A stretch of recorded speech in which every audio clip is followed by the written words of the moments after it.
right, so welcome everyone to today's webinar. My name is Michael Falkensteiner.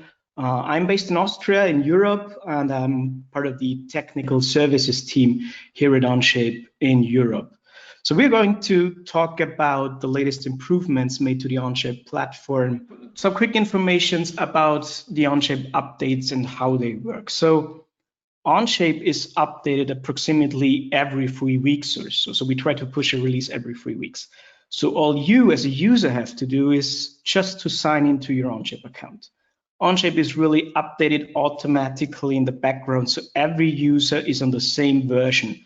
And this version, of course, is always the latest version. So you don't have to install anything. You don't have to buy anything. Updates are really gone automatically.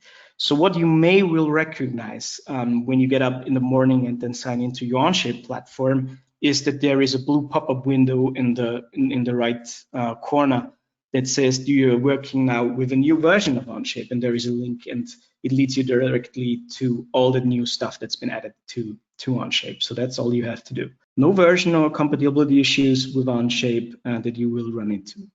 So let's dive into the improvements. So that's what I wanted to show you now. We have some improvements made to part studios and assemblies and drawings that I wanted to share with you.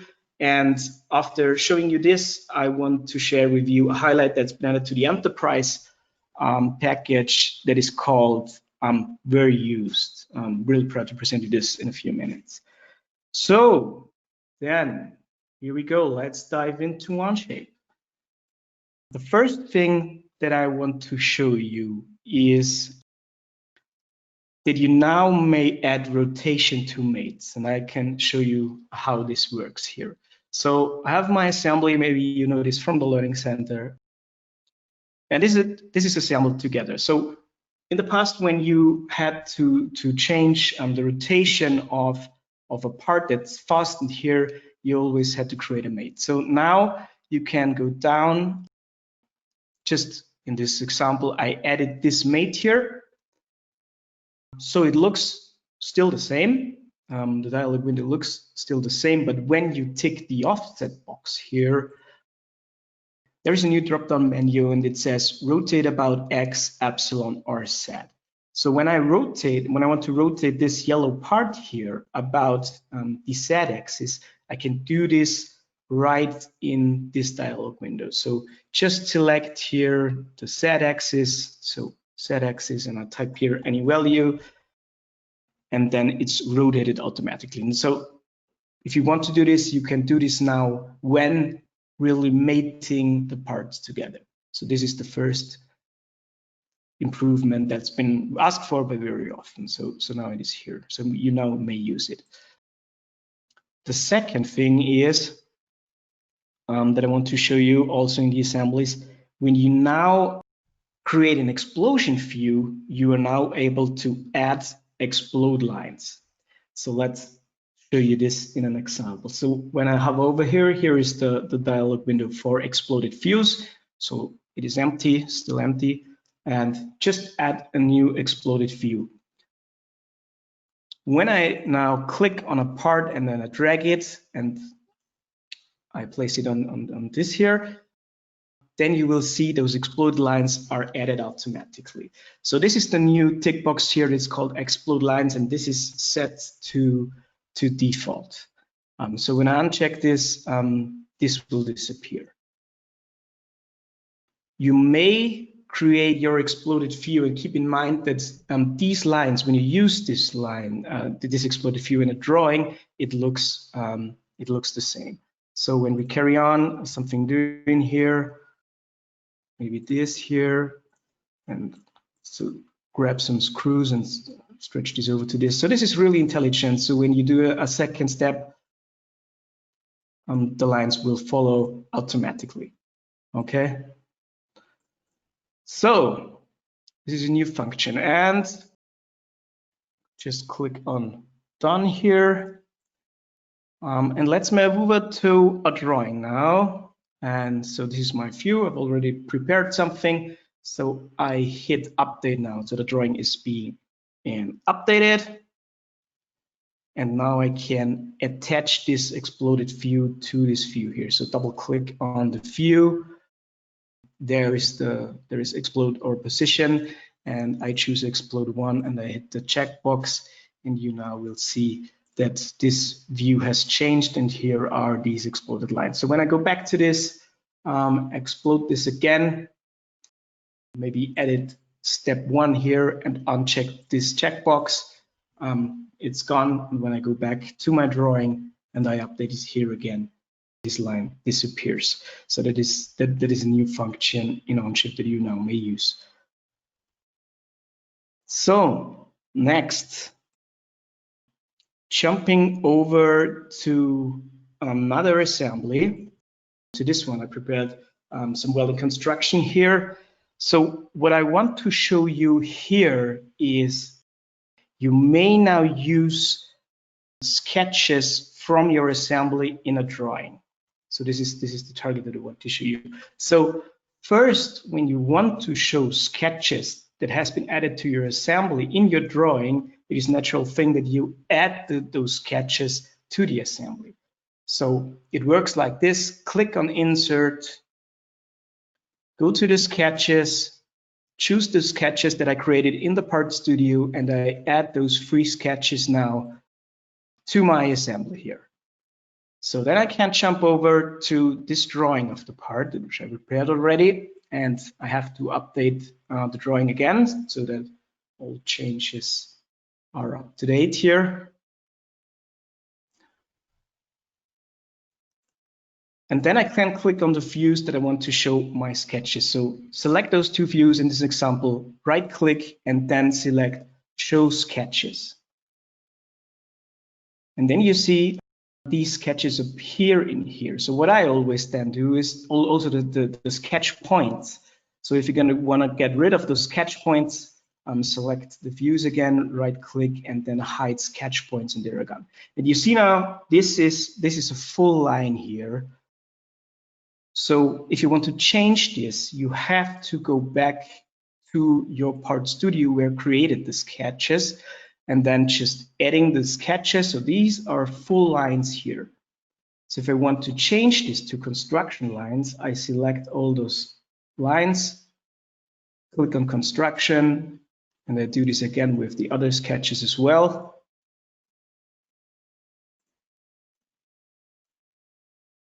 And the third and last one here. And now these are all those sketches are made out of construction lines. So go back to the drawing and update the drawing again. So this is how I think this should look like when I make a drawing. So, and what is also possible then with those sketch lines, you can also, of course, add dimension to those sketch lines. So this is a very, very useful little thing in drawings when working with those bended pipes or something like that. All right, another feature that has been added to drawings is something you can do with callouts. So let me just create some callouts here. You may now group together the callouts, and I can show you this in an example that you understand this here. So selecting item number here and just make any callout. Okay, and then this is a new function.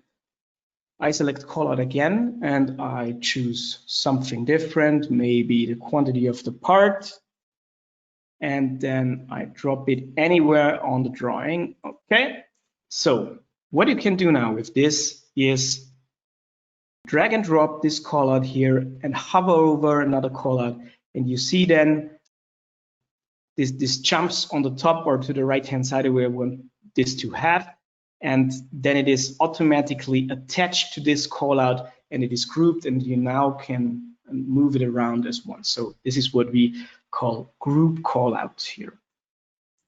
All right, so far then the next thing that I wanted to show you, we made a little change to the spline feature when creating sketches. So therefore, I'll go to this Part Studio again, where I designed the geometry of these three parts here, and I start to make a sketch on this plane here, plane number 1. Switch this to normal, and then starting to make a spline. So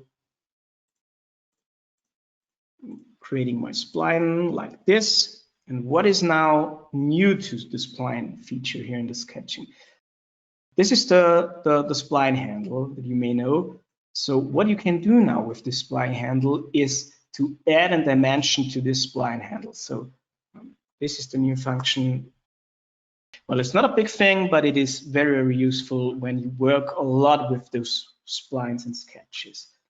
So also here, and then I just want this to be vertical, and here again, and it looks a little bit weird, so just drag these points anywhere here. Okay, and then maybe sweep this geometry over along this path. So this should be working fine. So that is also one of the new features when creating spline sketches. So let's go back to my slides. The next feature that I want to show you is just for the enterprise users, and it is called Where Used. And this feature, I think it is one of the biggest ever made updates to the Onshape platform. Really proud to present you this today. So it is all about finding parts or assemblies in all of your company's documents. You can really, it is an advanced search, and it lists you up everything and all those documents of your entire company where this assembly or this part is used. So I'm going to show you this in an example. So I'm here in my Onshape Enterprise account, and what I want to do now is just start a search up here. So in this case, I'm looking for Part Studio or an assembly with the name MTB something. This results, I'm looking for the latest version, under the latest version of this parts in assembly. So this is my search result. And what Onshape does in this search is just showing all the assemblies and parts with this name that I was looking for, but just the document where this part or assembly was created in. So keep that in mind, because in Onshape you also can use this part or assembly in other documents as well. But it just lists you here again the document where this part was created in, and therefore we created where used. So when I want to see where this part or this assembly is used, there is a new button here, and this is the where used button. And what happens now when I click on this, Onshape is now really checking all your entire documents of your company, and it creates a list of all the documents where this assembly is used. So this is an awesome tool. It searches everything, releases, obsolete, in progress, even documents that are in the trash, pending release candidates, everything. And we also added some filters. So in my example here, this electric engine here, this is in configuration. So there's a drop-down menu, and you can see all your configurations, and just click on one, and this one is selected. The search or where used works recursive. That means everything that you see here it starts from the lowest level assembly and then up to the top level assembly or drawing. So when we expand this, there are two options. Just click right on it and click on where used again, or click on the arrow to find something until it ends here in the drawing. And it can do even something more. We have added some filters, of course. You can filter for versions, for all versions, all revisions, or for the latest revisions. What you see down here when we click on this assembly here, how this assembly looks like, and clicking on the link here will open this assembly here in a new browser tab. What you also can do is right click here on this subassembly here, and then click open in new browser tab. And what it doesn't just open a new browser tab, but it's also highlighting those assembly, what I'm looking for in the assembly where it's used, like this here. So you can see the parts I'm looking for are isolated here in yellow, and also the subassembly one level above is also highlighted. It is a little bit light yellow here. And it's also highlighted here in the list of instances, of course. So in the next step, when I want to do this, clicking on the white space here, anywhere in the white space, then just the assembly that what I'm currently looking for is highlighted. So this is a really awesome tool to find all that stuff in all your entire documents. I like this very much. So going back to my document search. So what you also can do is, of course, I have to click on where used again. This is a tip from my side where what the idea behind it is and what you can do with this, because it helps you in this situation maybe. So in this example, think of, in my company, I want to replace this engine because there is a cheaper one, there is another one, whatever. But in all the documents, I want to replace this. So what I'm currently do, filter for the latest revision, for just the latest revision, because when you filter for all versions, this list can be very, very long, of course. Therefore, we created this filter, and I'm just looking for the latest revision that's been released. So what you can do now is, if you want to change this part to another one, open all those sub-assemblies where it's used, and you can use this as a to-do list. Just opening this, change the engine or the motor and gearbox here in this example, and then it disappears from the list, and you can work it through like a to-do list. So a very, very cool thing. I'm remembering this when you're in this situation.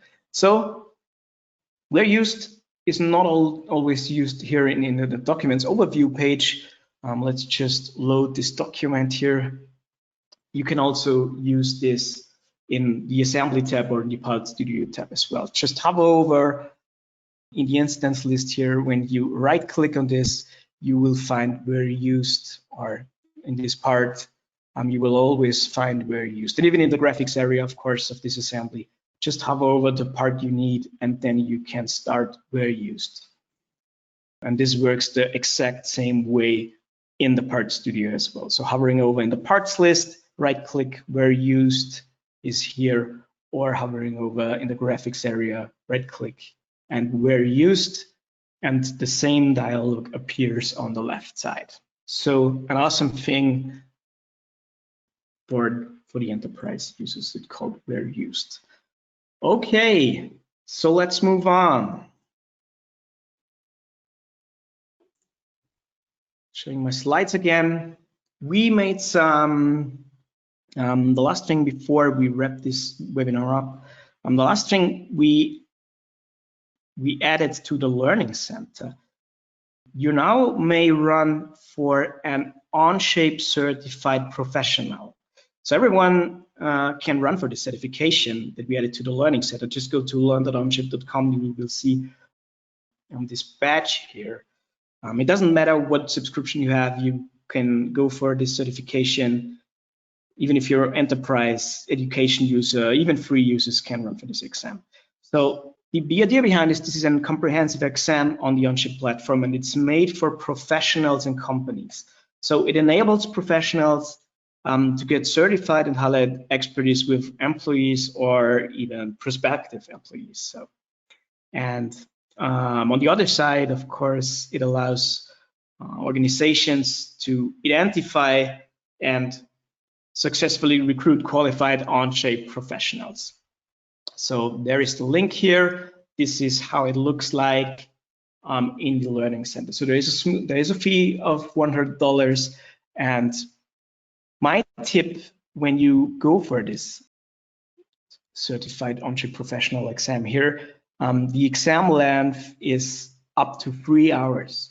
So keep in mind when you start this exam to reserve a time slot up to 3 hours, because it is not possible to stop after 60 minutes and then carry on the next day.